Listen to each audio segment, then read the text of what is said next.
여러분 안녕하십니까. 전인범 예비역 중장입니다. 아시는 분들도 계시겠지만 저는 지난 한 달 좀 넘게 유럽에서 연구 활동을 하고 있었습니다. 지금은 미국 워싱턴 DC에 와 있고 지금 제 뒤에 보이는 곳이 바로 제가 연구 활동을 했던 브루킹스 연구소 입구입니다. 2018년에 여기 있었는데 벌써 7, 8년 전 얘기라고 생각하니까 세월이 정말 너무 빨리 간 것 같습니다. 이란 전쟁을 지금 3개월째 맞이하고 있는데 저로서는 기가 막힙니다. 믿고 있던 미국이 결국은 또 정치에 휘말려서 제대로 힘을 발휘 못하고 있는 상황이 안타깝기 짝이 없습니다. 지난주에는 미중 간의 정상회담이 있었습니다. 별다른 소득도 없었다고 저는 보는데 양쪽 다 마찬가지라고 봅니다. 그냥 할 말만 하고 끝난 게 아닌가 이렇게 보입니다. 혹자들은 미국이 열세에 있었다 이렇게 보는 시각도 있습니다. 저는 이번에 좀 불리한 입장이었던 거는 어느 정도 인정을 합니다만 그렇다고 해서 미국이 세계 최대 군사 강국임에는 틀림이 없습니다. 다만 군인들이 정치에 휘말려서 제대로 능력을 발휘 못하고 있는 것, 또 그것이 우리 상대에게 잘못된 메시지를 전하고 있을까봐 염려가 될 뿐입니다. 이번 미중 정상회담 중에 좀 재미있었던 것은 5월 13일 날 미 재무부 장관 스캇 베셋하고 중국의 부총리가 우리 인천공항 근처에서 사전회담을 했다는 겁니다. 두 나라가 중립지역을 찾는데 우리 대한민국이 선정됐다는 것이 여러 가지 상징성과 의미가 있다고 저는 봤습니다. 그만큼 국력도 커졌고 위상도 커졌고 지리적인 중요성이 다시 한번 부각된 게 아닌가 그런 생각을 해봤습니다.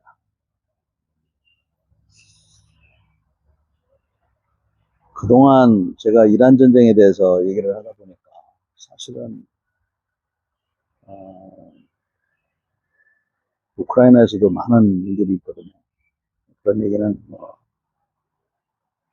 못했고 지금도 여러 가지 일들이 벌어지고 있습니다만 김정은 북한 위원장이 최근 행보들을 여러분들하고 생각을 나누지 못했습니다. 김정은 위원장의 최근 행보들을 보면 우선 제 눈에 띈 것은 포무기 생산 종합체를 구축하라 라고 지시한 겁니다. 포무기 생산 종합체 구축.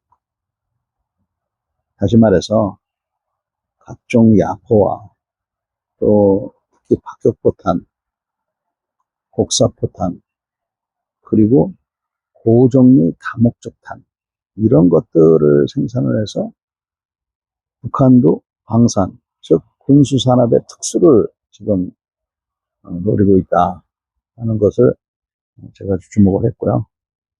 그 다음에 핵무기를 실전화하는 특히 그 무기 시범을 직접 참관하는 것을 지속적으로 하고 있다.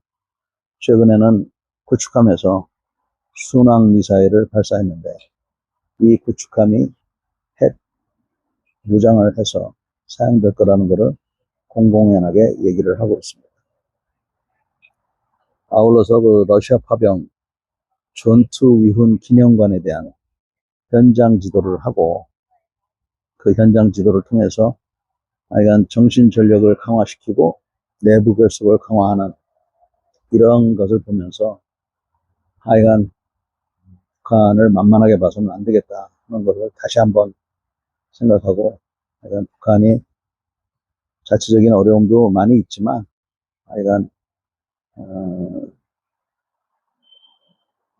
그렇게 약하게 얕잡아 봐서는 안 되겠다 하는 생각을 많이 했어요. 또 지난 3월에 최고인민회의에서 북한 헌법이 개정이 되었습니다. 그래서 그 전문이 최근에 나왔는데, 긴 내용이지만 요약을 해서 제가 본 것은, 우선 통일이란 말을 완전히 지워버렸다.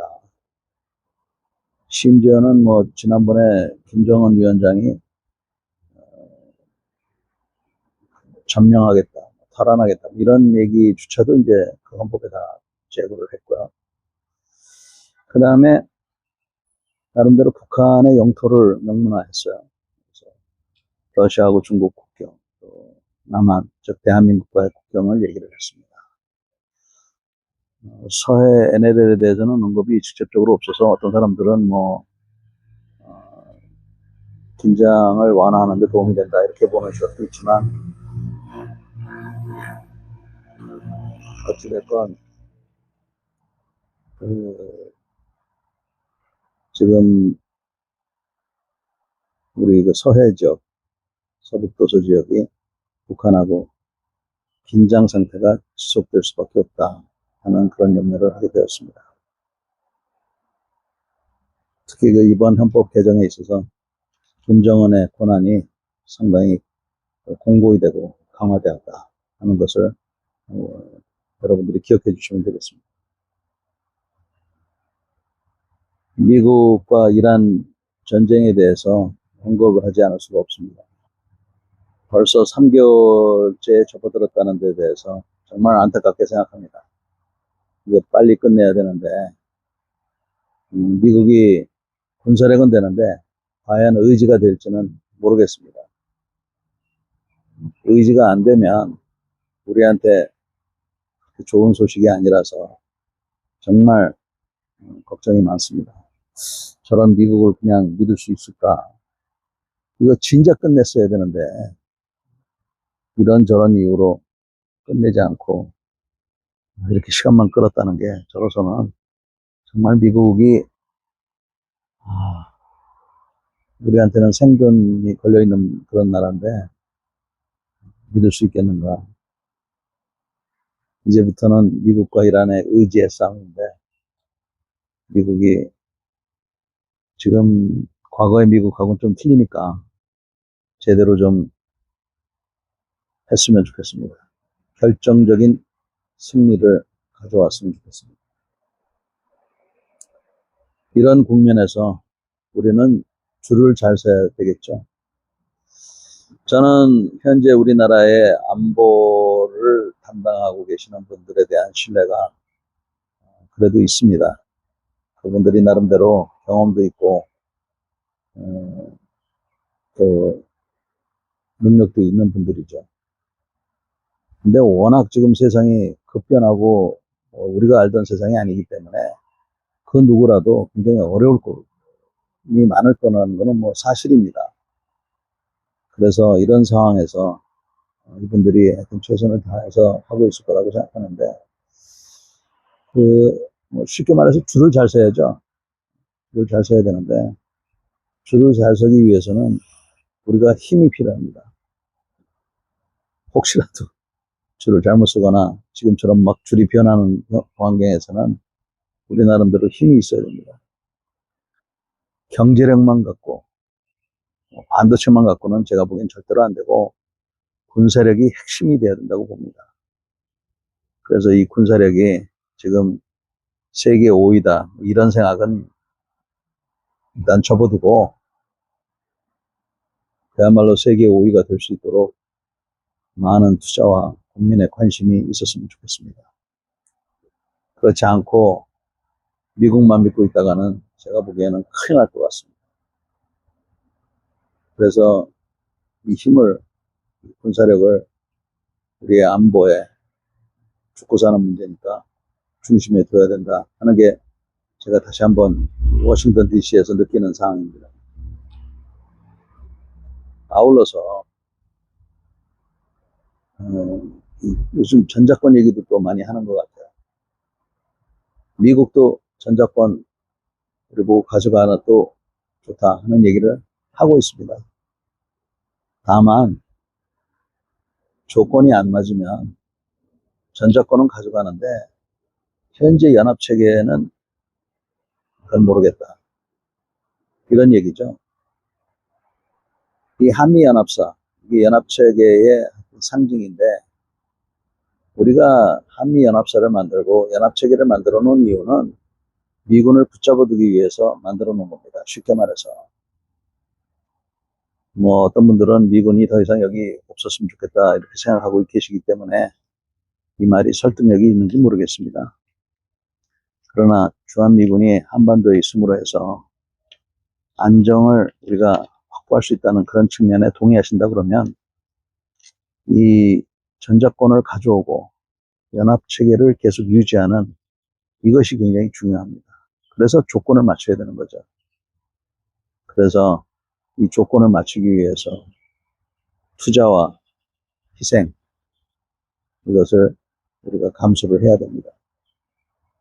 그렇게 해야만이 지금 이 어려운 시기에 우리가 안보를 튼튼히 할 수 있습니다. 전시작전 통제권에 대한 얘기를 지금 우리가 적극적으로 꼭 해야 되는지는 각자 생각에 맡기겠습니다. 다만 전시작전 통제권 얘기를 하더라도 이 전시작전 통제권이 제대로 될 수 있고 연합체계가 유지될 수 있는 그런 방향으로 되기를 저는 바라고 있습니다. 복잡한 세상입니다. 저는 요즘 이렇게 세상 돌아가는 거 보면서 야, 믿을 게 아무것도 없다. 내 힘밖에 없다. 그런 생각을 점점 많이 하고 있습니다. 귀국해서 인사드리겠습니다. 오늘도 경청해 주셔서 감사합니다.